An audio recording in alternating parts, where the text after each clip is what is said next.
Hello guys, welcome to my class. I'm going to teach about passive active. Okay, so what is the active and what is the passive? I taught you previous video, so that is why I want to teach you right now active to passive, but in a past continuous tense. Okay, whenever we talk about past continuous, अब उसको बदलने का मौका आता है कि वो काम किसी के द्वारा किया गया था, किसी के द्वारा करवाया गया था, है ना, तब की बात के लिए क्या आता है, तो हम उसको पैसिव सेंटेंस से बदलते हैं। तो एक बार छोटा सा ओवरव्यू ले लेते हैं, क्योंकि ये नियम को हमने हर वीडियो में बता दिया है, फिर भी हम उसको थोड़ा सा एक बार हाईलाइट कर देते हैं कि पैसिव बनाए किसके जाते हैं, है ना। तो सबसे पहला नियम तो ये कहता है कि पैसिव उन सेंटेंस के बनाए जाते हैं जिनमें ऑब्जेक्ट होना जरूरी है, ठीक है, फर्स्ट। देन सेकंड होता है कि इसमें हम वर्ब की थर्ड फॉर्म का यूज करते हैं। क्लियर इट, यहाँ पे वर्ब की थर्ड फॉर्म का यूज करते हैं। According to tense we have to change here helping verb. Yes, helping verb कैसे चेंज करना है, इज एम आर आ रहा है, वॉज वर आ रहा है, हैव बीन आ रहा है, हैज बीन आ रहा है, इस प्रकार हम टेंस के अकॉर्डिंग इनको चेंज करेंगे, है ना।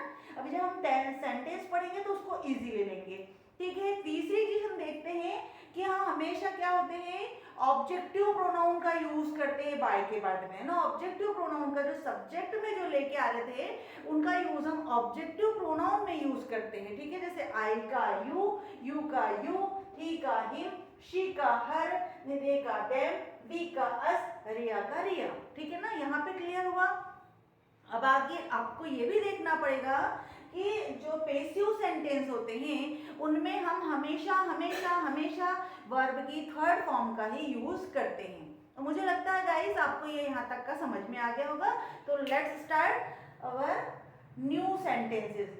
एक्टिव सेंटेंस में और पैसिव सेंटेंस मैंने आपको आपस में लिख दिया तो क्या, ताकि आपको कंपैरिजन करने में कोई प्रॉब्लम नहीं होगी। अपन चल रहे हैं आज पास्ट कंटिन्यूअस को टेंस को लेकर के।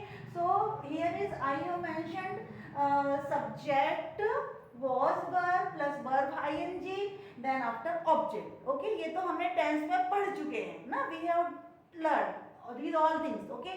but whenever we talk about change into passive, so that time we have to put here subject was and verb plus being।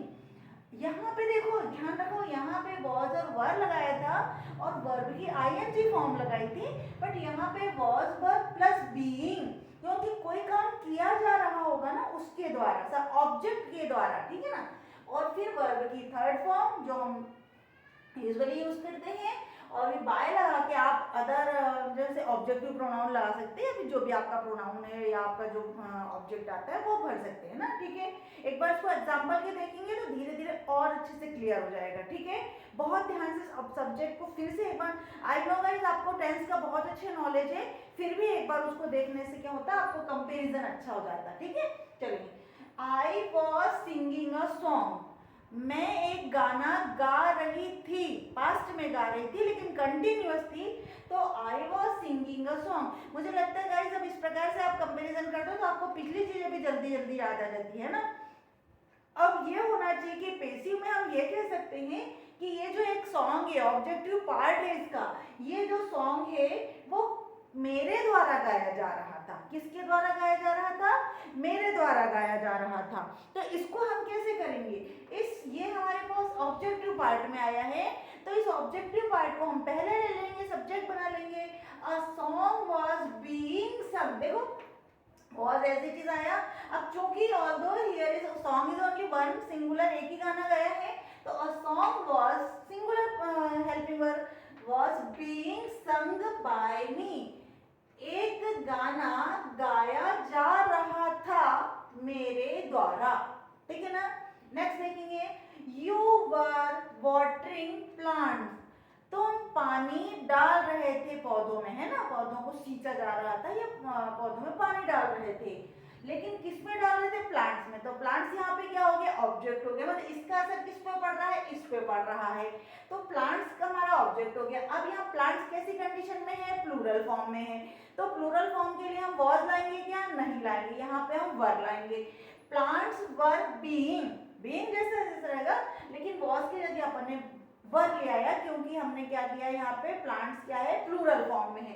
Plants were being watered by you, plants को पानी दिया जा रहा है। यहाँ पे देखो क्या था, यू था यहाँ पे, लेकिन यहाँ यू क्या कर दिया, ऑब्जेक्टिव फॉर्म में दे दिया है ना, ऑब्जेक्टिव प्रोनाउन के रूप में दे दिया।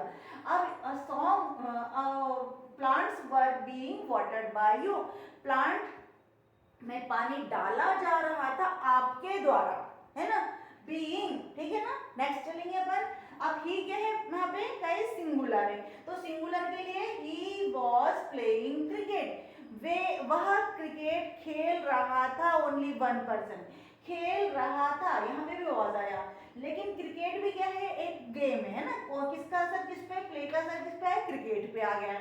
तो क्रिकेट वॉज, है ना, क्रिकेट भी खेला जा रहा है, प्ले है वो, गेम है वो, तो cricket was being played, cricket खेला जा रहा था, खेला जा रहा था, देखो प्लेड आ गया यहाँ पे, थर्ड फॉर्म आ गई, प्लेड बाय हिम, उसके द्वारा क्रिकेट खेला जा रहा था। समझ में आ रहा है गाइस, मुझे लगता है गाइस आपको अच्छे समझ में आ रहा होगा, मैं बहुत स्लो चल रही हूँ, ठीक है। चलिए आगे बढ़ेंगे। अब शी मीन्स लड़की, किसी महिला के लिए, किसी लेडी के लिए। शी वॉज कुकिंग फूड, वह खाना बना रही थी, ठीक है, ये तो सिंपल हो गया, एक्टिव हो गया। अब क्या बना रही थी, फूड बना रही थी, तो फूड ऑब्जेक्ट हो गया। अब ये आएगा, food was being cooked bye हर, खाना उसके द्वारा बनाया जा रहा था, खाना उसके द्वारा बनाया जा रहा था। यहाँ तक कि कोई प्रॉब्लम है, बिल्कुल नहीं प्रॉब्लम है। चले आगे बढ़ेंगे। अब दे यानी प्लूरल, बहुत सारे लोग आ गए, तो यहाँ पे देखो अपन ने वर आ गया, दे वर स्पीकिंग इंग्लिश, वे इंग्लिश बोल रहे थे, वे इंग्लिश बोल रहे थे।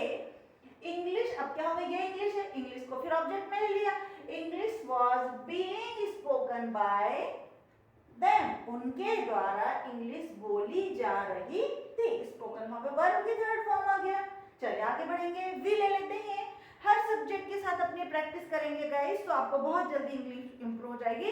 ऐसे हम इंट्रोगेटिव के लिए भी लेके आएंगे, हर वीडियो में थोड़ा थोड़ा करेंगे, उसकी बार बार प्रैक्टिस करेंगे, तो आपकी इंग्लिश बहुत अच्छी हो जाएगी। और I hope guys everyone listen this thing, everyone learn this things, okay.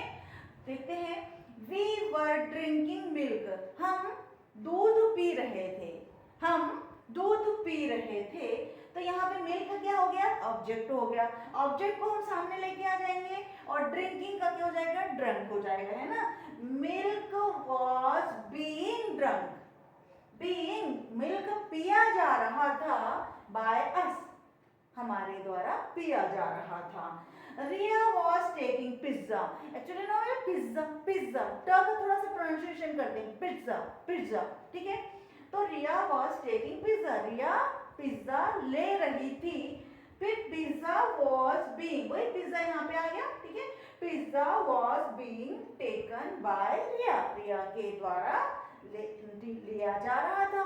यहाँ टेकन का मतलब खाया जा रहा भी हो सकता है, लेरा भी जा सकता है, तो अपन हैव और हैड भी यूज कर सकते हैं, टेक भी यूज कर सकते हैं, ईट भी यूज कर सकते हैं, ईट, एट, ईटन भी हो सकता है, टेक, टू, टेकन भी हो सकता है।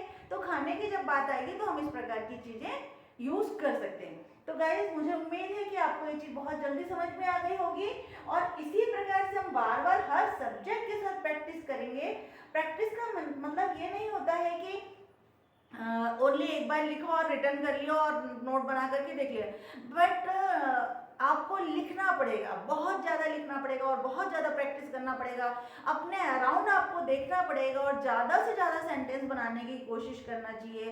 तो मतलब दैट मोमेंट सोचना है, उसी मोमेंट सोचना है कि जैसे ये कुछ चीज़ है, हम कहीं जा रहे हैं, suppose we are going anywhere, so that time we think okay this boys are playing there, ठीक है, this boys are playing there, वहाँ पे खेल रहे हैं, तो फिर उनको फटाक से ना अपन ने तुरंत कन्वर्ट करना, उसको कन्वर्ट करना कि ये कैसे हो सकता है, इसको प्लेइंग, खेले जा रहे हैं ना, क्रिकेट खेला जा रहा है, फुटबॉल खेली जा रही है, दौड़ लगाई जा रही है, उसको ध्यान रखना कि इसका असर किस पे पड़ रहा है, तब उसको पैसिव में चेंज करना। बिल्कुल हर मोमेंट को आपने इसी प्रकार से एक्टिव से पैसिव में करना है, तो धीरे धीरे आपकी प्रैक्टिस भी हो जाएगी और फिर आपको ये इतना कठिन नहीं लगेगा। गाइस मैं आपको बता दे रही हूँ कि हर कोई शुरू शुरू में ऐसा ही बोलता है कि मुझे टफ लगता है, बट जब इजी हो जाता है तो वो बहुत जल्दी सीखने लगता है। इसीलिए मैं आपको हर चीज़ हर सब्जेक्ट के साथ लेके आ रही हूँ, और इसीलिए आप बहुत तेज़ी से इसको ग्रो अप कर लोगे। ठीक है, बहुत thank you for watching me.